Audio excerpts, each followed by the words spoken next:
नमस्कार साथियों। आज फिर एक कहानी पढ़ेंगे साथ में और कहानी है मुंशी प्रेमचंद जी की। कई बार मुझे आश्चर्य होता है, प्रेमचंद जी की भाषा इतनी शानदार है, इतनी मजबूत है कि हम उस भाषा पे अगर बचपन से अभी तक जब से हमने कहानियाँ पढ़नी शुरू की थी, तब तक बने रहते, उन कहानियों के साथ रहते और इसके अलावा भी जो साहित्य है, उसको अपने अंदर रख पाते, तो आज हमारा समाज कुछ और ही होता। तो कहानी का नाम है मंत्र। आइए साथ में पढ़ते हैं। पंडित लीलाधर चौबे की जबान में जादू था। जिस वक्त वह मंच पर खड़े होकर अपनी वाणी की सुधावृष्टि करने लगते थे, श्रोताओं की आत्माएं तृप्त हो जाती थी। लोगों पर अनुराग का नशा छा जाता था। चौबे जी के व्याख्यानों में तत्व तो बहुत कम होता था, शब्द योजना भी बहुत सुंदर नहीं होती थी, लेकिन बार बार दोहराने पर भी उसका असर कम नहीं होता था, बल्कि धन की चोटों की भांति और भी प्रभावोत्पक हो जाता था। हमें तो विश्वास नहीं आता, किंतु सुनने वाले कहते हैं कि उन्होंने केवल एक व्याख्यान रट रखा है और उसी का वह शब्दशः प्रत्येक भाषा में एक नए अंदाज में दोहराया करते हैं। जातीय गौरव गान उनके व्याख्यानों का प्रधान गुण था। मंच पर आते ही भारत के प्राचीन गौरव और पूर्वजों की अमर कीर्ति का राग छेड़कर सभा को मुग्ध कर देते थे। यथा, सज्जनों, हमारी अधोगति की कथा सुनकर किसी आंखों से अश्रुधारा न निकल पड़ेगी। हमें प्राचीन गौरव को याद करके संदेह होने लगता है कि क्या हम वही हैं या बदल गए हैं। जिसने कल सिंह से पंजा लिया था, वह आज चूहे को देखकर बिल खोज रहा है। इस पतन की भी सीमा है, दूर क्यों जाइए, महाराज चंद्रगुप्त के समय को ही ले लीजिए। यूनान का सुविज्ञ इतिहासकार लिखता है कि उस जमाने में यहाँ द्वार पर ताले न डाले जाते थे, चोरी कहीं सुनने में न आती थी, व्यभिचार का नाम निशान न था, दस्तावेजों का आविष्कार ही न हुआ था, पुर्जों पर लाखों का लेन देन हो जाता था, न्याय पद पर बैठे हुए कर्मचारी मक्खियां मारा करते थे। सज्जनों, उन दिनों कोई आदमी जवान न मरता था। हाँ, उन दिनों कोई आदमी जवान न मरता था। बाप के सामने बेटे का अवसान हो जाना एक अभूतपूर्व, एक असंभव घटना थी। आज ऐसे कितने माता पिता हैं जिनके कलेजे पर जवान बेटे का दाग न हो। वह भारत नहीं रहा, भारत गारत हो गया। यह चौबे जी की शैली थी।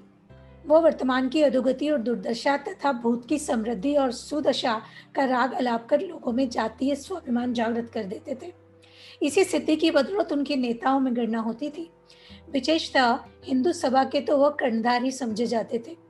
हिंदू सभा के उपासकों में कोई ऐसा उत्साही, ऐसा दक्ष, ऐसा नीति चतुर दूसरा न था। यूं कहिए कि सभा के लिए उन्होंने अपना जीवन ही उत्सर्ग कर दिया था। धन तो उनके पास न था, कम से कम लोगों का विचार यही था, लेकिन साहस, धैर्य और बुद्धि जैसे अमूल्य रत्न उनके पास थे और ये सभी सभा को अर्पण थे। शुद्धि के तो मानो प्राण ही थे। हिंदू जाति का उत्थान और पतन, जीवन और मरण उनके विचार में इसी प्रश्न पर अवलंबित था। शुद्धि के सिवा अब हिंदू जाति के पुनर्जीवन का और कोई उपाय न था।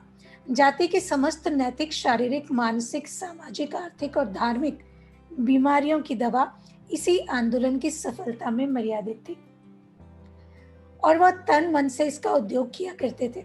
चंदे वसूल करने में चौबे जी सिद्धहस्त थे। ईश्वर ने उन्हें वह गुण बता दिया था कि पत्थर से भी तेल कैसे निकाला जाता है। कंजूसों को तो वह ऐसे उल्टे छुरे से मूड़ते थे कि उन महाशयों को सदा के लिए शिक्षा मिल जाती थी। इस विषय में पंडित जी साम दाम दंड भेद इन चारों नीतियों से काम लेते थे। यहाँ तक कि राष्ट्र हित के लिए डाका और चोरी को भी क्षम्य समझते थे। गर्मी के दिन थे। लीलाधर जी किसी शीतल पार्वत्य प्रदेश को जाने की तैयारियां कर रहे थे कि शहर की सैर हो जाएगी और बन पड़ा तो कुछ चंदा भी वसूल कर लाएंगे। उनको जब भी भ्रमण की इच्छा होती थी तो मित्रों के साथ एक डेपुटेशन के रूप में निकल पड़ते थे। अगर 1,000 रुपये वसूल करके वह इसका आधा सैर सपाटे में खर्च भी कर दें तो किसी को क्या हानि। हिंदू सभा को तो कुछ न कुछ मिल ही जाता था। वह न उद्योग करते तो इतना भी तो न मिलता। पंडित जी ने अब की सपरिवार जाने का निश्चय किया। जब से शुद्धि का आविर्भाव हुआ था, उनकी आर्थिक दशा, जो पहले बहुत शोचनीय रहती थी, बहुत कुछ संभल गई थी। लेकिन जाति के उपासकों का ऐसा सौभाग्य कहाँ कि शांति निवास का आनंद उठा सके। उनका तो जन्म ही मारे मारे फिरने के लिए होता है। खबर आई कि मद्रास प्रांत में तबलीग वालों ने तूफान मचा रखा है। हिंदुओं के गांव मुसलमान होते जाते हैं। मुल्लाओं ने बड़े जोश से तबलीग का काम शुरू किया है। अगर हिंदू सभा ने इस प्रभाव को रोकने का आयोजन नहीं की, तो सारा प्रांत हिंदुओं से शून्य हो जाएगा। किसी शिखाधारी की सूरत तक नजर न आएगी। हिंदू सभा में खलबली मच गई। तुरंत एक विशेष अधिवेशन हुआ और नेताओं के सामने यह समस्या उपस्थित की गई। बहुत सोच विचार के बाद निश्चय हुआ कि चौबे जी पर इस कार्य का भार डाला जाए। उनसे प्रार्थना की जाए कि वह तुरंत मद्रास चले जाएं और धर्म विमुख बंधुओं का उद्धार करें। कहने की देर थी। चौबे जी तो हिंदू जाति की सेवा के लिए अपने को अर्पण ही कर चुके थे। पर्वत यात्रा का विचार रोक दिया और मद्रास जाने को तैयार हो गए। हिंदू सभा के मंत्री ने आंखों में आंसू भरकर उनसे विनय की कि महाराज, यह बीड़ा आप ही उठा सकते हैं। आप ही को परमात्मा ने इतनी सामर्थ्य दी है। आपके सिवा कोई दूसरा मनुष्य भारतवर्ष में नहीं है जो इस घोर विपत्ति में काम आए। जाति की दीनहीन दशा पर दया कीजिए। चौबे जी इस प्रार्थना को अस्वीकार न कर सके। फौरन सेवकों की एक मंडली बनी और पंडित जी के नेतृत्व में रवाना हुई। हिंदू सभा ने उसे बड़ी धूम से विदाई का बोझ दिया। एक उदार रईस ने चौबे जी को एक थैली भेंट की और रेलवे स्टेशन पर हजारों आदमी उन्हें विदा करने आए। यात्रा का वृत्तांत लिखने की जरूरत नहीं। हर एक बड़े स्टेशन पर सेवकों का सम्मानपूर्ण स्वागत हुआ। कई जगह से थैलियां मिली। रतलाम की रियासत ने एक शामियाना भेंट किया। बड़ौदा ने एक मोटर दे दी कि सेवकों को पैदल चलने का कष्ट न उठाना पड़े। यहाँ तक कि मद्रास पहुंचते पहुंचते सेवा दल के पास एक माकूल रकम के अतिरिक्त जरूरत की जितनी चीजें थी वो सब जमा हो गई। वहां आबादी से दूर खुले मैदान में हिंदू सभा का पड़ाव हुआ। शामियाने पर राष्ट्रीय झंडा लहराने लगा। सेवकों ने अपनी अपनी वर्दियां निकाली। स्थानीय धन कुबेरों ने दावत के सामान भेजे। रावटियां पड़ गईं। चारों ओर ऐसी चहल पहल हो गई मानो किसी राजा का कैंप है। रात के 8 बजे थे। अछूतों की एक बस्ती के समीप सेवक दल का कैंप गैस के प्रकाश से जगमगा रहा था। कई हजार आदमियों का जमाव था, जिनमें अधिकांश अछूत ही थे। उनके लिए अलग टाट बिछा दिए गए थे। ऊंचे वर्ण के हिंदू कालीनों पर बैठे हुए थे। पंडित लीलाधर का धुआंधार व्याख्यान हो रहा था। तुम उन्हीं ऋषियों की संतान हो जो आकाश के नीचे एक नई सृष्टि की रचना कर सकते थे, जिनके न्याय, बुद्धि और विचार शक्ति के सामने आज सारा संसार सिर झुका रहा है। सहसा एक बूढ़े अछूत ने उठकर पूछा, हम लोग भी उन्हीं ऋषियों की संतान हैं? लीलाधर ने कहा, निस्संदेह। तुम्हारी धमनियों में भी उन्हीं ऋषियों का रक्त दौड़ रहा है। और यद्यपि आज का निर्दयी, कठोर, विचारहीन और संकुचित हिंदू समाज तुम्हें अवहेलना की दृष्टि से देख रहा है, तुम किसी हिंदू से नीच नहीं हो, चाहे वो अपने को कितना भी ऊंचा समझता हो। बूढ़ा, तुम्हारी सभा हम लोगों की सुधि क्यों नहीं लेती? लीलाधर, हिंदू सभा का जन्म भी थोड़े ही दिन में हुआ है और इस अल्पकाल में उसने जितने काम किए हैं उन पर उसे अभिमान हो सकता है।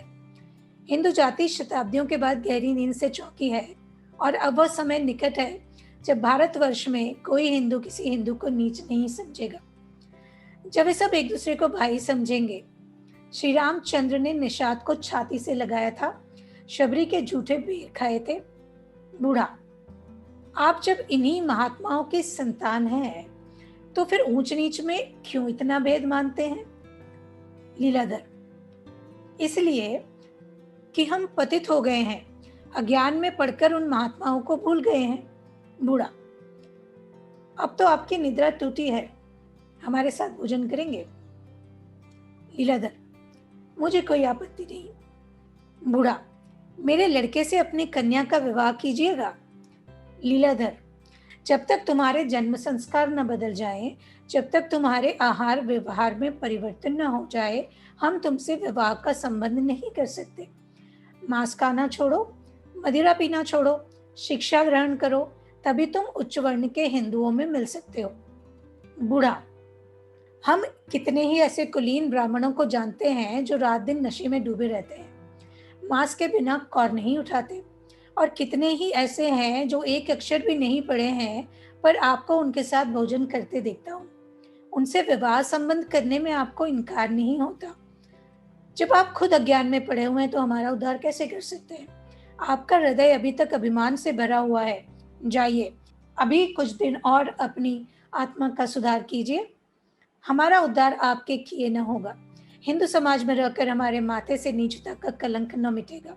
हम कितने ही विद्वान, कितने ही आचारवान हो जाएं, आप हमें यूं ही नीच समझते रहेंगे। हिंदुओं की आत्मा मर गई है और उसका स्थान अहंकार ने ले लिया है। हम अब देवता की शरण में जा रहे हैं, जिनके मानने वाले हमें गले मिलने को आज ही तैयार हैं। वे ये नहीं कहते कि तुम अपने संस्कार बदल कर आओ, हम अच्छे हैं या बुरे। वे इसी दशा में हमें अपने पास बुला रहे हैं। अगर आप ऊंचे हैं तो ऊंचे बने रहिए, हमें उड़ना न पड़ेगा। लीलाधर, एक ऋषि की संतान के मुंह से ऐसी बातें सुनकर मुझे आश्चर्य हो रहा है। वर्णभेद तो ऋषियों का ही किया हुआ है, उसे तुम कैसे मिटा सकते हो? बूढ़ा, ऋषियों को बदनाम मत कीजिए। यह सब पाखंड आप लोगों का रचा हुआ है। आप कहते हैं कि तुम मदिरा पीते हो, लेकिन आप मदिरा पीने वालों की जूतियां चाटते हैं। आप हमसे मांस खाने के कारण घिनाते हैं, लेकिन आप गौ मांस खाने वालों के सामने नाक रगड़ते हैं। इसीलिए ना कि वे आपसे बलवान हैं। हम भी आज राजा हो जाएं तो आप हमारे सामने हाथ बांधे खड़े हो जाएंगे। आपके धर्म में वही ऊंचा है जो बलवान है, वही नीच है जो निर्बल है। यही आपका धर्म है। यह कहकर बूढ़ा वहां से चला गया और उसके साथ ही और लोग भी उठकर खड़े हुए। केवल चौबे जी और उनके दल वाले मंच पर रह गए, मानो मंचगान समाप्त हो जाने के बाद उसकी प्रतिध्वनि वायु में गूंज रही हो। तबलीग वालों ने जब से चौबे जी के आने की खबर सुनी थी, इस फिक्र में थे कि किसी उपाय से इन सबको यहाँ से दूर करना चाहिए। चौबे जी का नाम दूर दूर तक प्रसिद्ध था। जानते थे, ये यहाँ जम गया तो हमारी सारी की कराई मेहनत व्यर्थ हो जाएगी। इसके कदम यहाँ जमने न पाए, मुल्लाओं ने उपाय सोचना शुरू किया। बहुत वाद विवाद, हुज्जत और दलील के बाद निश्चय हुआ कि इस काफिर को कत्ल कर दिया जाए। ऐसा सवाब लूटने के लिए आदमियों की क्या कमी है? उसके लिए तो जन्नत का दरवाजा खुल जाएगा। हूरें उसकी बलाएं लेंगी, फरिश्ते उसके कदमों की खाक का सुरमा बनाएंगे, रसूल उसके सर पर बरकत का हाथ रखेंगे, खुदाबंद करीम उसे सीने से लगाएंगे और कहेंगे तू मेरा प्यारा दोस्त है। दो हट्टे कट्टे जवानों ने तुरंत बीड़ा उठा लिया। रात के 10 बज गए थे। हिंदू सभा के काम में सन्नाटा था। केवल चौबे जी अपनी रावटी में बैठे हिंदू सभा के मंत्री को पत्र लिख रहे थे। यहाँ सबसे बड़ी आवश्यकता धन की है। रुपया रुपया रुपया, जितना भेज सकिए भेजिए। डेपुटेशन भेजकर वसूल कीजिए, मोटे महाजनों की जेब टटोलिए, भिक्षा मांगिए। बिना धन के नभागों का उद्धार न होगा। जब तक कोई पाठशाला न खुले, कोई चिकित्सालय न खुले, कोई वाचनालय न हो, इन्हें कैसे विश्वास आएगा कि हिंदू सभा उनके हित चिंतक है? तबलीग वाले जितना खर्च कर रहे हैं, उसका आधा भी मुझे मिल जाए तो हिंदू धर्म का पताका फहराने लगे। केवल व्याख्यानों से काम न चलेगा। असीसों से कोई जिंदा नहीं रहता। सहसा किसी की आहट पाकर वह चौंके। आंखें ऊपर उठाई तो देखा 2 आदमी सामने खड़े हैं। पंडित जी ने शंकित होकर पूछा, कौन हो? क्या काम है? उत्तर मिला, हम इजराइल के फरिश्ते हैं, तुम्हारी रूह कब्ज करने आए हैं। इजराइल ने तुम्हें याद किया है। पंडित जी यूं बहुत ही बलिष्ठ पुरुष थे, उन दोनों को एक धक्के में गिरा सकते थे। प्रातःकाल 3 पाव मोहनभोग और 2 सेर दूध का नाश्ता करते। दोपहर के समय पाव भर घी दाल में खाते थे। तीसरे पर दूधिया भंग छानते, जिसमें सेर भर मलाई और आधा सेर दाम मिली रहती। रात को डटकर ब्यालू करते, क्योंकि प्रातःकाल तक फिर कुछ न खाते थे। इस पर तुर्रा यह कि पैदल पगभर भी न चलते थे। पालकी मिले तो पूछना ही क्या। जैसे घर पर पलंग उड़ा जा रहा हो, कुछ न हो तो इक्का तो था ही। यद्यपि काशी में ही 2 ही 4 इक्के वाले ऐसे थे जो उन्हें देखकर कह दें कि इक्का खाली नहीं है। ऐसा मनुष्य नर्म अखाड़े में पट पड़कर ऊपर वाले पहलवान को थका सकता था। चुस्ती और फुर्ती के अवसर पर तो वह रेत पर निकला हुआ कछुआ था। पंडित जी ने एक बार कनखियों से दरवाजे की तरफ देखा। भागने का कोई मौका नहीं था। तब उनमें साहस का संचार हुआ। भय की पराकाष्ठा ही साहस है। अपने सोंटे की तरफ हाथ बढ़ाया और गरज कर बोले, निकल जाओ यहाँ से। बात मुंह से पूरी निकली भी न थी कि लाठियों का वार पड़ा। पंडित जी मूर्छित होकर गिर पड़े। शत्रुओं ने समीप आकर देखा, जीवन का कोई लक्षण न था। समझ गए कि काम तमाम हो गया। लूटने का विचार न था। पर जब कोई पूछने वाला न हो तो हाथ बढ़ाने में हर्ज क्या, जो कुछ हाथ आया सब लेकर चलते बने। प्रातःकाल बूढ़ा भी उधर से निकला तो सन्नाटा छाया हुआ था। ना आदमी ना आदमजात। छौलदारियां भी गायब। चकराया कि यह क्या माजरा है। रात ही भर में अलादीन के महल की तरह सब कुछ गायब हो गया। उन महात्माओं में से एक भी नजर नहीं आता जो प्रातःकाल मोहन भोग उड़ाते और संध्या समय भंग घोटते दिखाई पड़ते थे। जरा और समीप जाकर पंडित लीलाधर की रावटी में झांका तो कलेजा सन्न हो गया। पंडित जी जमीन पर मुर्दे की तरह पड़े हुए थे। मुंह पर मक्खियां भिनक रही थी। सिर के बालों में रक्त जम गया था। सारे कपड़े लहूलुहान हो रहे थे। समझ गया पंडित जी के साथियों ने उन्हें मारकर अपनी राह ले ली है। सहसा पंडित जी के मुंह से कराहने की आवाज निकली। अभी जान बाकी थी। बूढ़ा तुरंत दौड़ता हुआ गांव में आ गया और कई आदमियों को लाकर पंडित जी को अपने घर उठवा ले गया। मरहम पट्टी होने लगी। बूढ़ा दिन के दिन और रात की रात पंडित जी के पास बैठा रहता। उसके घर वाले उनकी देखभाल में लगे रहते। गांव वाले भी यथाशक्ति सहायता करते। इस बेचारे का यहाँ कौन अपना बैठा हुआ है। अपने हैं तो हम, बेगाने हैं तो हम। हमारे ही उद्धार के लिए बेचारा यहाँ आया था, नहीं तो यहाँ क्यों आता। सारा घर, और घर पर ही नहीं सारा गांव उनका गुलाम बना हुआ था। अतिथि सेवा उनके धर्म का एक अंग था।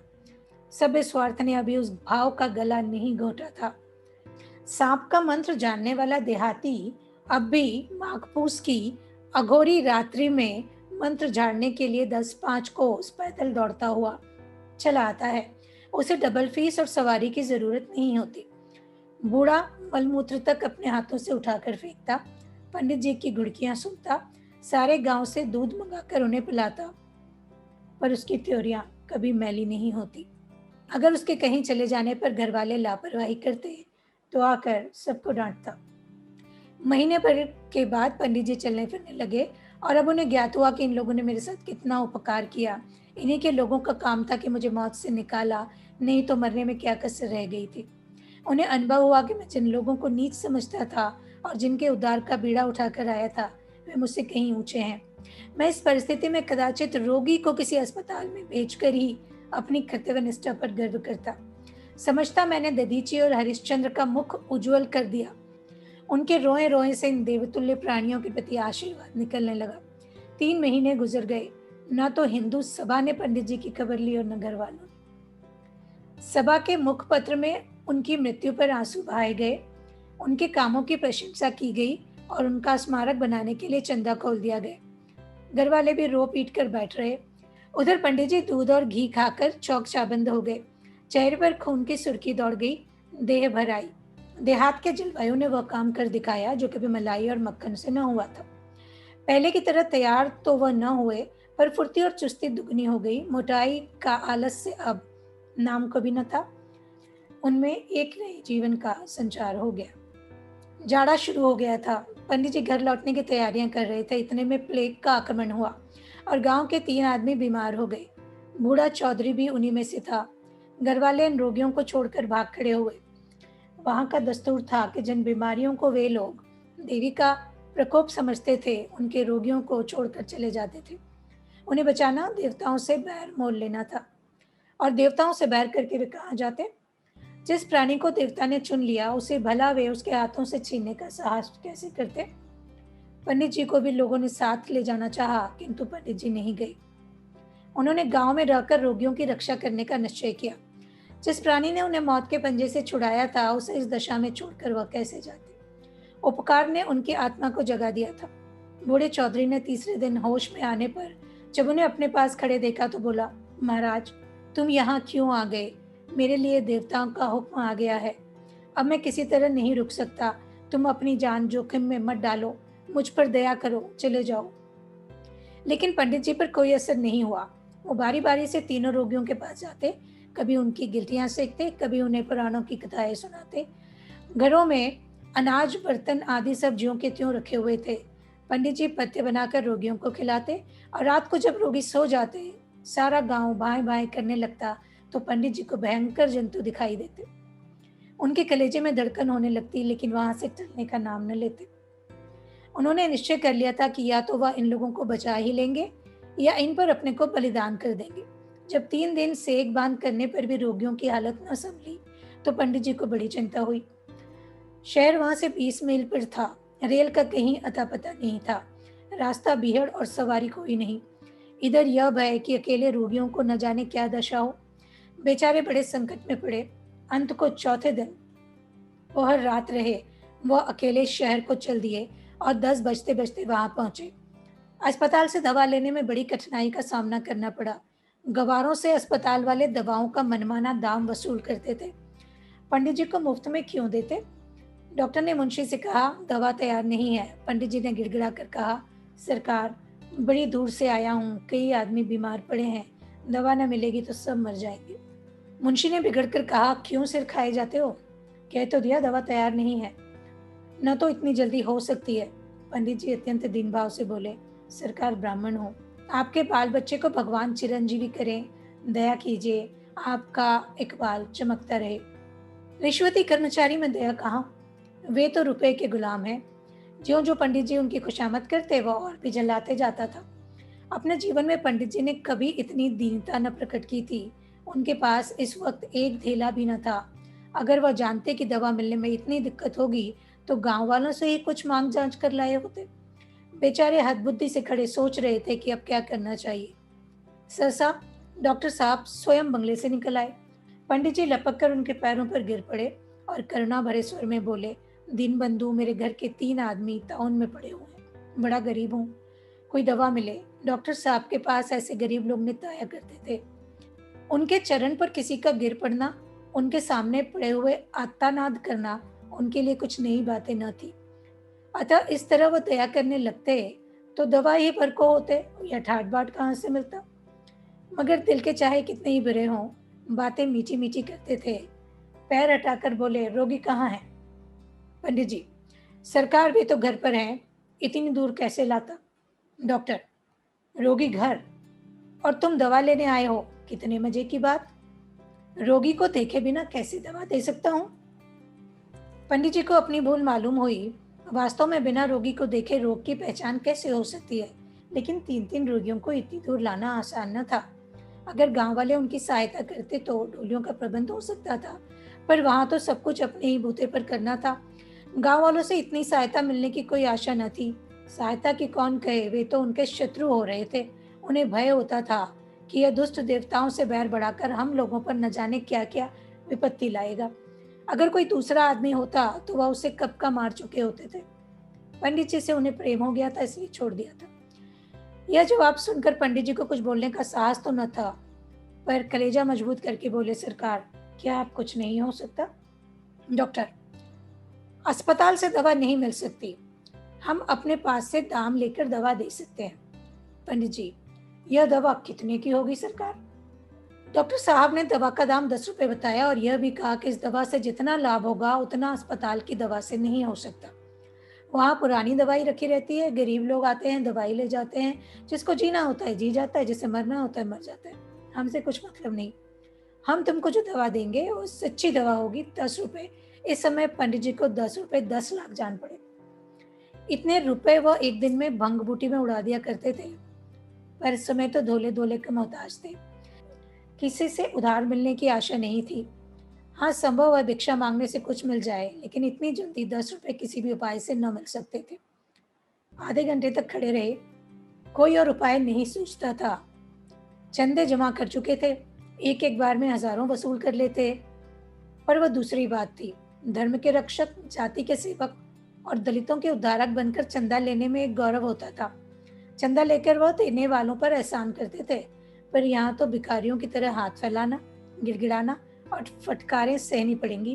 कौन कहेगा, तुम इतने मोटे ताजे हो, मेहनत क्यों नहीं करते? तुम्हें भीख मांगते शर्म नहीं आती? कोई कहेगा, घास खोद लाओ, मैं तुम्हें मजदूरी दूंगा। किसी को उनके ब्राह्मण होने का विश्वास ना आएगा।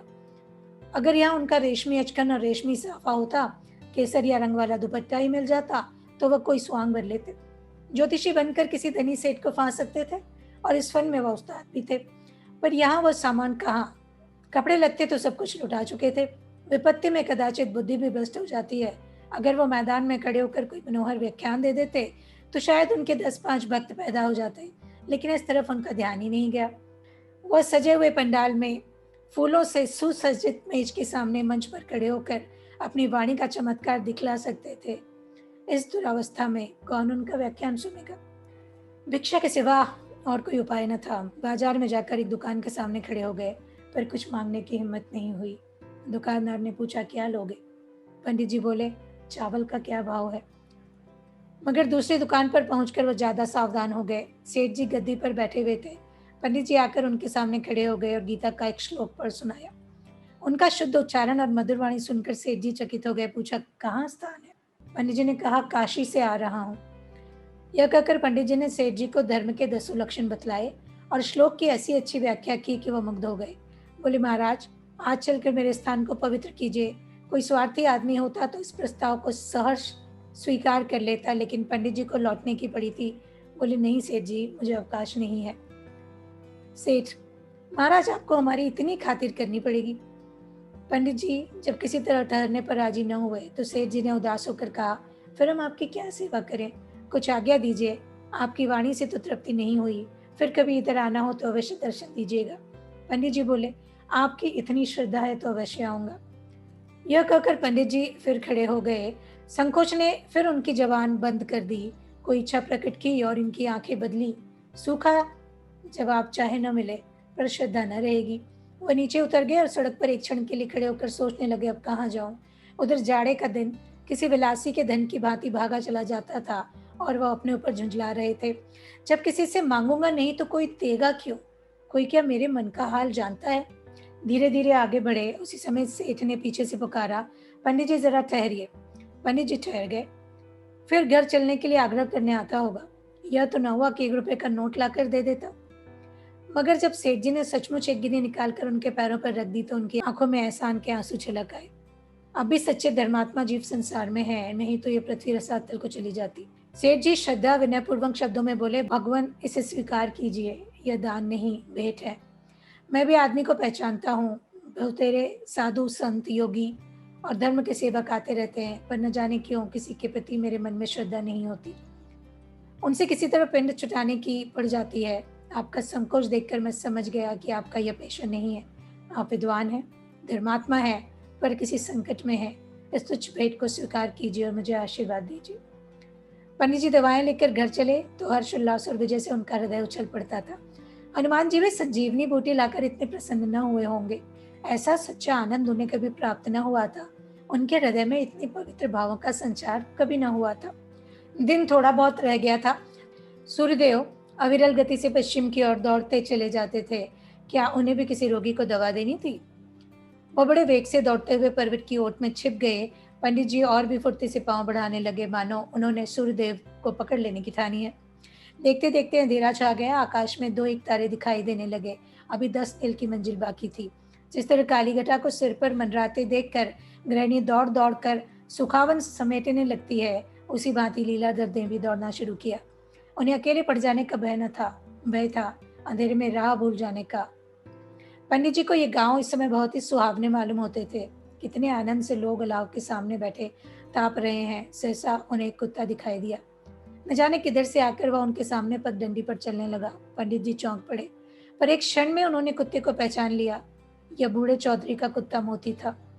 वह गांव छोड़कर आज इधर इतनी दूर कैसे आ निकला? क्या वह जानता है पंडित जी दवा लेकर आ रहे होंगे? कहीं रास्ता भूल जाएं तो?